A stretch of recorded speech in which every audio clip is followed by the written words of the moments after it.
With an ever-shrinking wallet, are Boxing Day deals this year for Magic the Gathering going to be good enough to get players to spend money on this day? When you take a look at some of the deals out there, and in today's video we are going to share some of these with you. We are going to talk about the pros, the cons, and some of the pitfalls that players need to be aware of.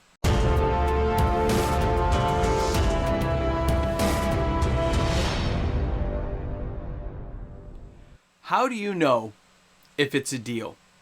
Not a trap or a pitfall, just intended to get into your wallet. Welcome back everyone, MTG Moxman here. Thanks again for hanging out with me on my channel today. And you know what? If you're new to the channel and you enjoyed today's content, don't forget, like and subscribe to the channel. Turn on your notification bells, new videos every single day. So it's Boxing Day. This film is being recorded on Boxing Day for you guys because I wanted to get this video out first thing in the morning after I've had a chance to comb over the Boxing Day deals that I could find locally, as well as things like Amazon and such. And you know what? It's interesting to see what distributors, what people have put up for sale to try to entice us to buy things. And in this case, of course, we're talking about Magic the Gathering cards on this channel and some of the deals you need to be aware of. But is it actually a deal? Just because I'm calling it a deal in this video context doesn't actually mean it's going to sit as a good deal for you. And that's what's most interesting, is players have different variables they take into account when they're talking about something being a deal or just something that a store has to unload to make up some extra cash to go on to the next product, being what, Ravnica Remastered, or maybe even Murders at Karlov Manor. So let me jump up here to the first one I want to show you guys. Now, I'm not going over all the stores that these belong to because in this case, it doesn't really matter. You'll be able to find most of these yourself. If you really need to know, drop it in the comment section. I'll be happy to help you. When I look at this one here, Streets of New Capenna, and these ones are in Canadian pricing, which means if you're in America right now, you'd have to knock off like 30%, okay? So Streets of New Capenna, English Collector Booster Box, $159.95. How about a draft booster box for $100? Maybe even a set booster box for $109. Now, let's touch on this for a second because I find this very interesting. Normally, a draft booster box at that price would definitely get my attention. It would definitely have me buying the product. And I'm not saying I'm not going to. At some point today, depending on how my mind decides to really break down the value of the product and what I feel the product's worth. But it's the idea that there's just so much out there that it has skewed the mentality of how my brain would normally think of sealed product. And that's where things go wrong, because if that store is putting the deals out at that price, they must have a lot of stock. They must need to clear some room on the shelves for upcoming products, and they need to get rid of it before this product kind of fades into what they envision as obscurity. Now, we know products generally can go up in value over time. We know there's lots of still sealed products selling on the secondary market, but it's not usually these products right now. These are not the ones, but today may be the changing point for this product. Seeing Streets of New Capenna collector boxes at $150 will attract some sales. Seeing draft boxes at $99 Canadian, which means that's what, $70 US for a draft box, or $78 or $76 for a set booster box, you're going to have sales. There are still decent cards inside of Streets of New Capenna, and you've got some decent cards people are still playing with, so it's going to attract attention. But will it be a good deal for you? Will it be a deal that you want to get in on? Right now, my brain is still mulling this over. It is still thinking about the possibilities. But let's go on to our next one. Now, on this page here, I just want to share only one with you. Magic the Gathering Premium Deck Fire and Lightning. I remember when this thing was $200 because foils were still hard to get. Chain Lightning in foil was a be-all, end-all. I think this one even had Ball Lightning or whatever. It blew people's mind when they put this together. And now, $59.95. And even then, why does somebody want it? See, deals like that just tell me they are trying to move old shelving stock. Stuff that's taking up space that maybe they bought at a premium years ago, and at this point, they just want to get rid of it. Now, a nostalgic player may find good value there. A nostalgic player may say, I love that one, I've always wanted to own it, and for $60, that's not a bad price for me, considering how old the product is. But that doesn't mean that that product has actual secondary market value beyond what a person may ascribe the value to be. They might say, hey, this is a great deal for me. But Bob or Doug McKenzie sitting at home may have different opinions on the value of that premium deck, because it's just been killed in value due to reprints that Wizard of the Coast put out. But for somebody, it might be the right deal. Even when I looked on things like Amazon, I think I saw the Aftermath Epilogue boosters for like $50-something. It didn't entice me at all. Whereas the draft box still does, because that's an entertainment night that I can have with a whole group of friends and get hours and hours of entertainment. And we split that among 6 people. You're talking $15-16 a person. It's a very inexpensive product, right? When you want to share it among a lot of people.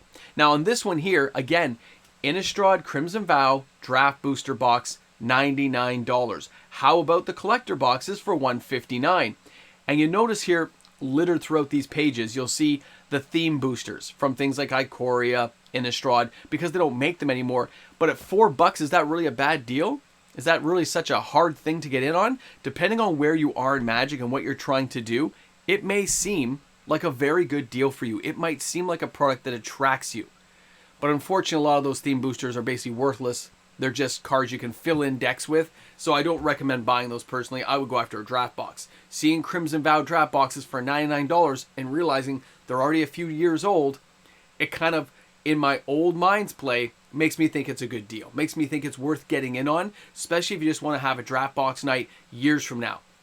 And knowing where the new box prices are going, this really, to me, when I see these $99 boxes, although my brain has a hard time with it, logically it seems like a good deal depending on how you choose to indulge in these products. If you're looking as a speculator though, you would have to carry these boxes for decades probably at this point to make any money. So for players who just want to crack it and have some fun, that makes more sense to me versus a speculator trying to get in on this market. Now let's go to the next one here, okay? Now, here we have Dominaria United. Look at this. The collector boxes. Remember Lost Legends are in these things? $179.95. But the funny thing is the English draft box is still $119.95. And the Jumpstart booster boxes, which are now discontinued, is $64. This one's a little more interesting because that collector box, if anything, would attract me far more than the other products on that screen. I don't want to pay $120 for a Dominaria United collector, regular draft box when I can go get a Crimson Vow for 25% less, right? But I can look at the cards inside and say, hey, there's a Shieldred in there. There's a chance to get something great. Well, the Jumpstart, I think it's 1 in like 8 boxes, has a Shieldred in it.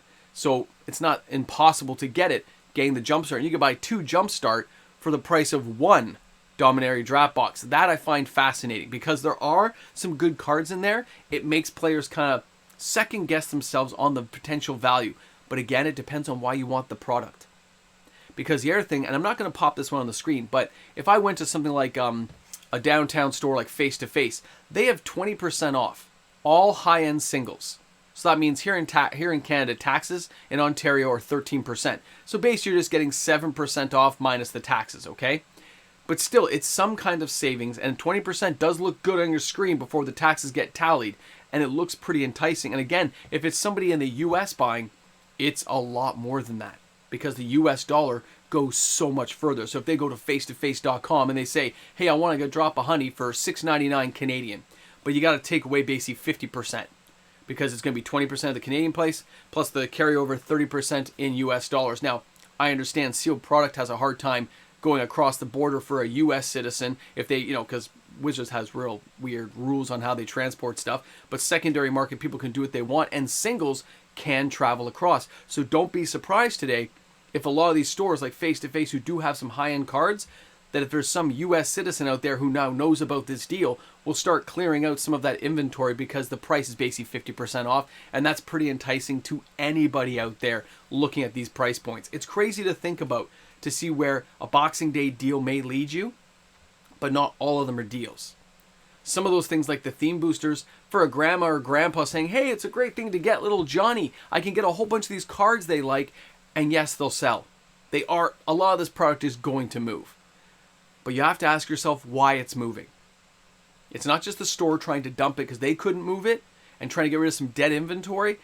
It's going to be dead inventory somewhere else in a speculator's collection.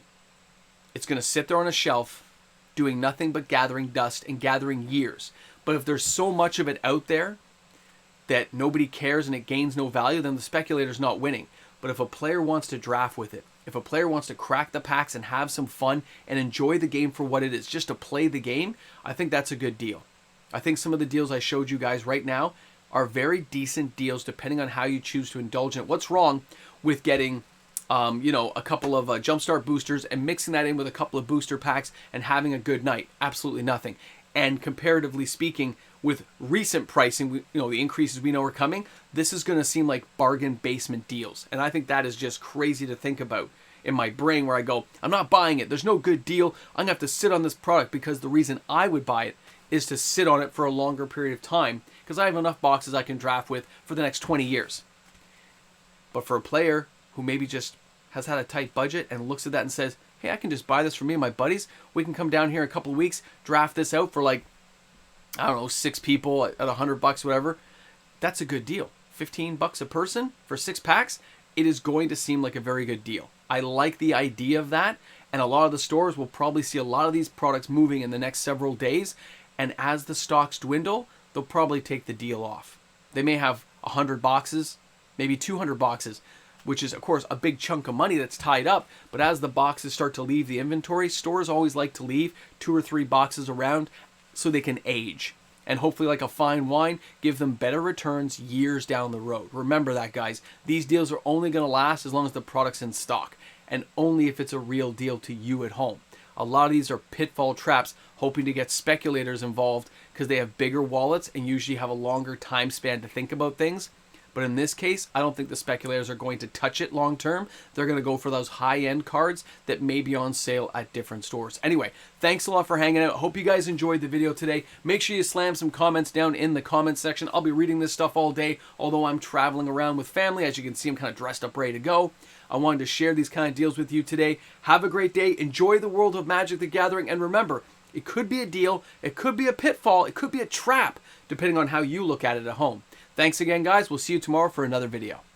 Hey guys, here we are at the end, looking at the amazing Patreon supporters, YouTube membership members. Because these patrons, daily uploaded content happens every single day. So thanks again to my patrons. Thanks again, guys. I'll see you tomorrow. Have a great one. Okay, welcome back to the Ramble Jamble. I still got coffee in the cup. You can kind of see tipping. There you go. Still got half a cup. So